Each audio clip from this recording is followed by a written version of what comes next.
And joining me now is David Hawkings. He's the editor of the Fulcrum here in Washington. And David, I'm thinking back to these high-profile hearings we've seen under Donald Trump. I'm thinking Brett Kavanaugh, Michael Cohen, Robert Mueller. There's been plenty, and this week we're going to see the impeachment hearings start. Where do they rank in terms of these high-profile hearings? So I'm going to have to say they immediately shoot to number one, even though we haven't seen anybody testify yet, for a couple of reasons. One, none of those others seem to put the president's fate in the balance. We sort of knew in advance what was going to happen.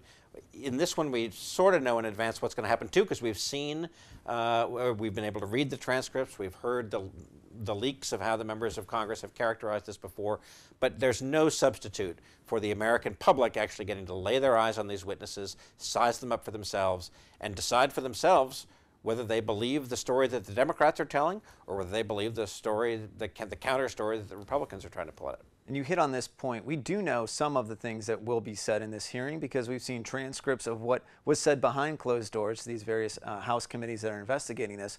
How important are these hearings, and why is it different than maybe just seeing a transcript of what was said? Well, right. So this is not really a fact-finding part of the investigation. I mean, this is doing what the Republicans have been calling for weeks, which is making it public, letting the public see it for themselves.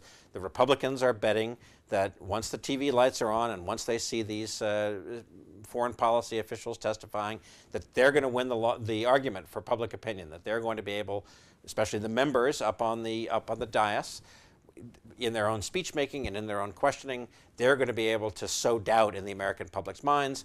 The Democrats seem to think the opposite, that they've got the facts here, that they're going to be telling a very consistent narrative about this July 25th phone call and items surround it involving the president's attempts to use military aid as leverage to get dirt on the Biden family. So each side thinks they're going to win. So this is not about fact-finding, it's about the so-called court of public opinion. And what are some of the big things you're looking for both on Wednesday, Friday? We get 2 days of hearings this week. What are some of the big takeaways that you're looking for? So I think I've thought all along that what the people in the country are busy. People in the country, you and I think about this all day long. This is what we do for a living. The people out there in the country, the vast majority of voters, aren't thinking about this day by day.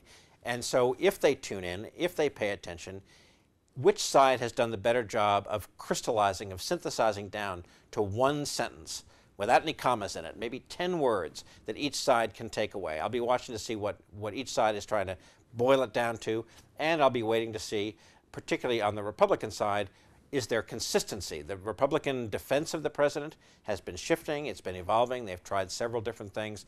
Will they settle on a consistent defense? Yeah, can any of these litigators make this, lawmakers make this very complicated issue more digestible? Exactly. That's what we'll be looking for. David, thank you so much for joining us. For more stories like these, you can check out the Fulcrum at thefulcrum.us.